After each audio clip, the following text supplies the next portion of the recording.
Maybe this is controversial to say, but never forgetting a terrorist attack is like exactly what the terrorists would have wanted. 9/11, never forget? If it were up to me, it'd be 9/11, pretend it never happened. You know, they'd come out like, yeah, we bombed the Twin Towers. And if I were president, I'd be like, what are you talking about? What towers?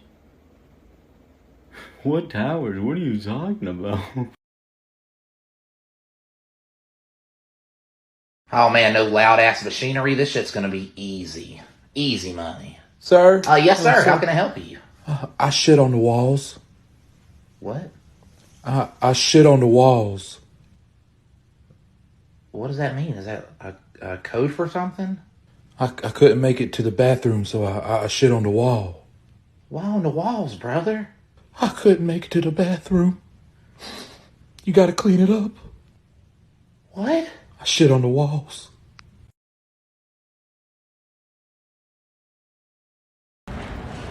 Okay, let's find out which hobbit am I. No. Nope. Nope. Ding. Nope. Nope. Really? Yes! Peregrine Pippin soup.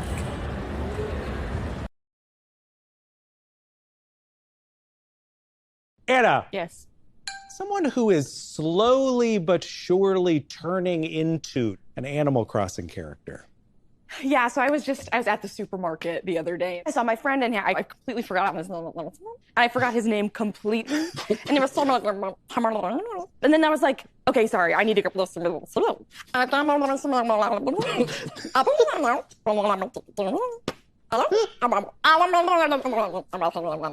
will cut you out there. I heard like gasps of recognition among the crew.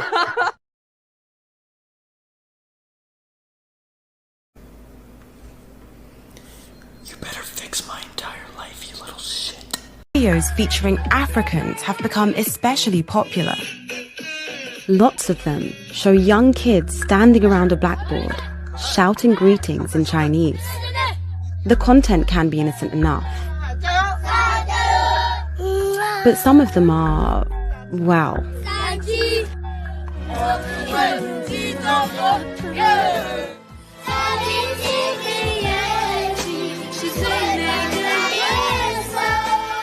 the low IQ video is the worst example we've seen, but it's part of a huge industry. Our first challenge was to figure out where this was filmed.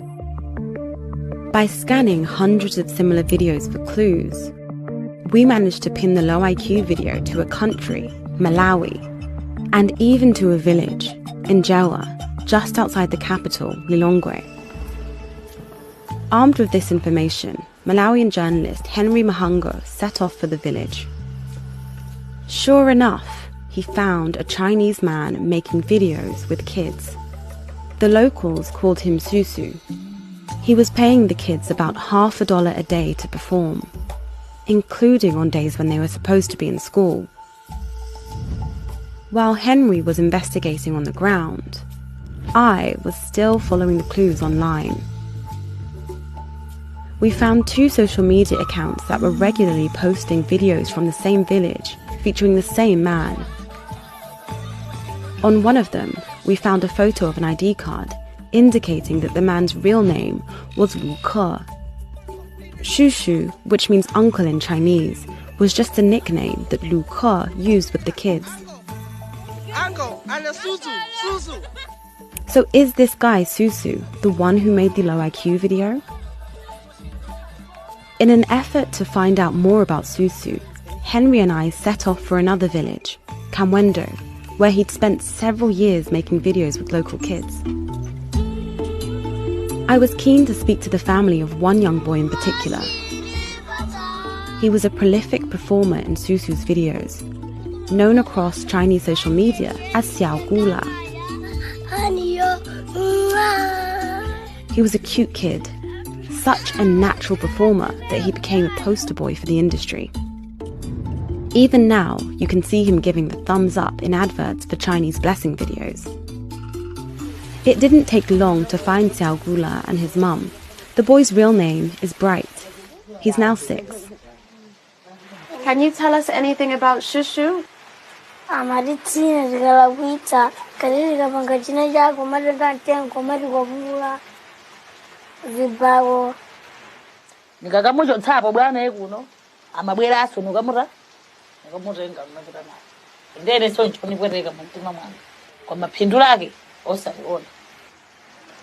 was upset by Susu's treatment of Bright, but not surprised.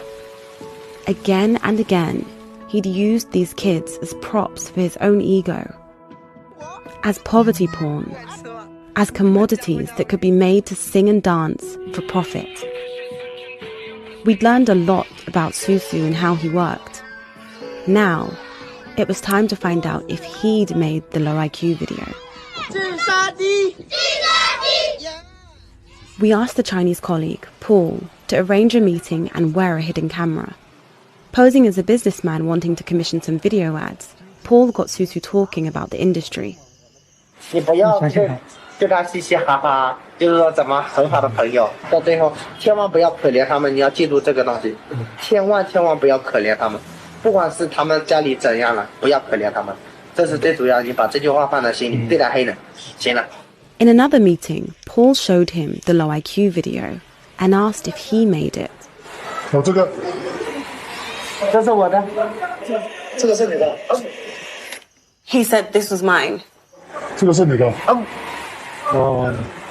错，这个不是我的。Hold on. 跟我一看着他朋友拍的，回去了。It looks as though he'd let a secret slip. 这个我建议你删掉，因为你现在在。他是你的群里面有。我知道，我建议你手机不要留这个东西，不要给黑人看到这个东西。He knows it was a controversial thing. Near the village of Anjewa, Henry had incredibly managed to find some of the children who were filmed in the low IQ video. You know you? That's you?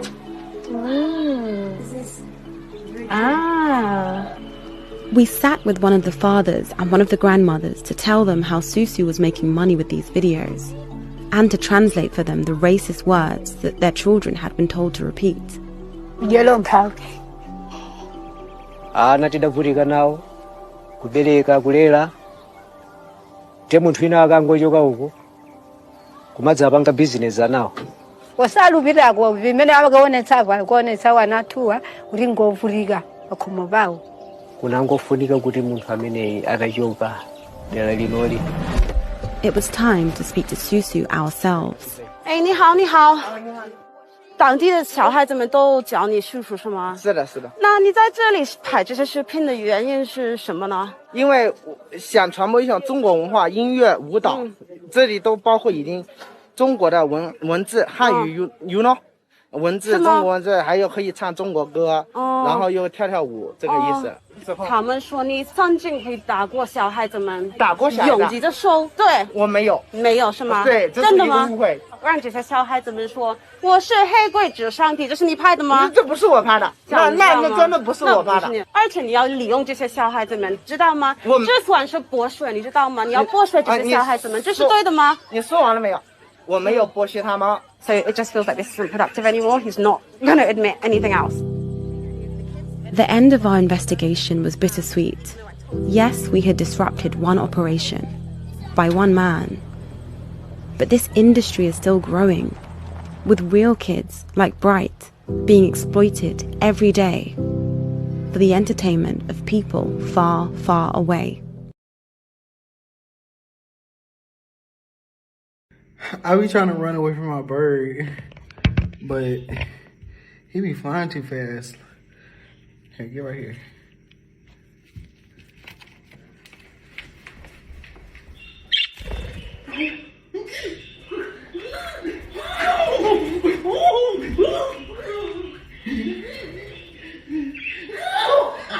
No!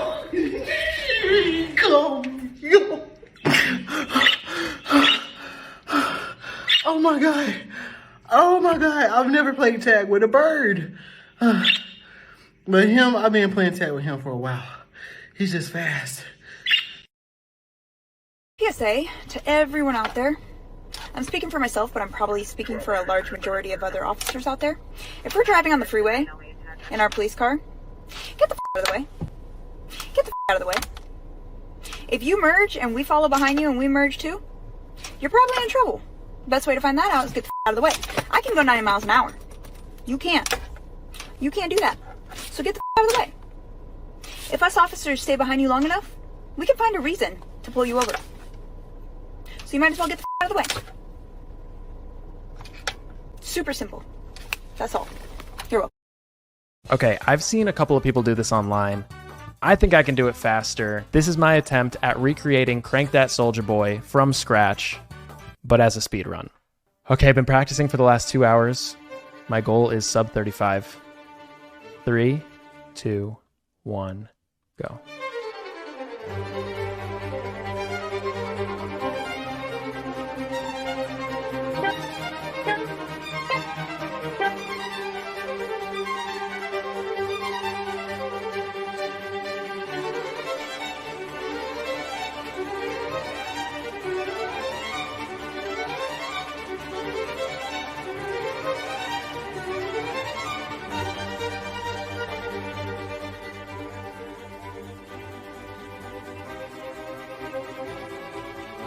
Time.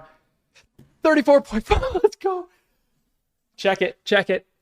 Oh my God.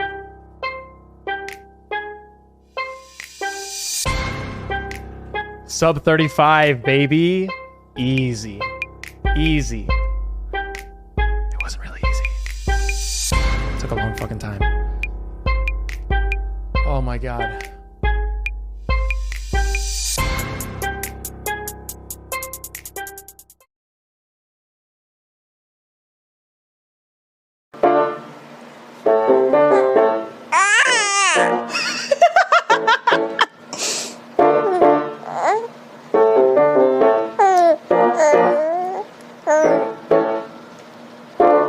If I let you know.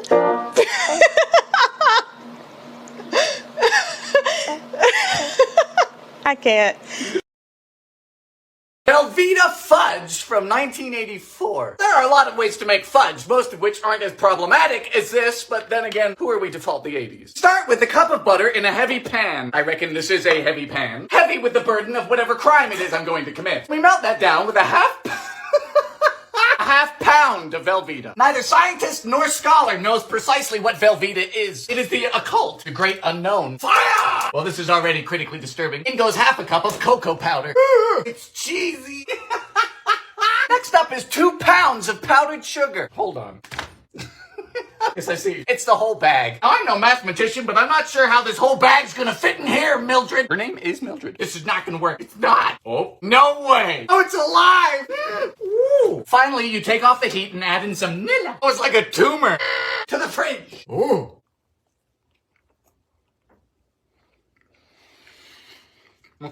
Man, that's a good fudge. Let me show you something. See this photo, a beautiful twilight. Now watch what happens when the photographer edits it. Let's pause it. Incredible, right? Look at the colours. Look at it. Keep looking at it. But perhaps most importantly, look what happens when you go back to the original image. It almost looks a bit dingy by comparison, right? Same photo that was beautiful at the beginning kind of looks a bit shit now. This helps demonstrate why I think a lot of social media fitness photos can be harmful. Here's me, a rare photo of me flexing awkwardly. I am pretty neutral on the way I look. I don't think I'm winning any hottest guy in the world competitions, but I don't hate myself either. Now let's run through some photo edits. Let's say I smooth out the skin a little bit, remove any spots and blemishes, maybe make myself a bit more muscular, make my waist smaller, whiten the teeth to keep up with the growing trend of Hollywood veneers and bodge job dental crowns. Can even give myself a golden tan if I want to. Now play around with some filters, add some shadows and structure to make myself look leaner, and here's the final photo. Now let's say I post this on Instagram. That's the photo that you will see, but